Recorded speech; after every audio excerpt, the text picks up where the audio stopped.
நாட்டு சர்க்கரை, சீனி, சல்ஃபர் போன்ற ரசாயன கலப்பு இல்லாத தரமான இயற்கை முறையில் விளைவிக்கப்பட்ட கருவில் உருவான நாட்டு சர்க்கரை.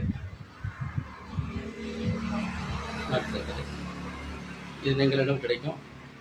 இடம் வந்து அரியலூரில் விண்ணகர் பைபாஸ், திருச்சி ரோட்டில் கடை இருக்குது. தரமான நாட்டு சர்க்கரை வாங்கிக்கலாம்.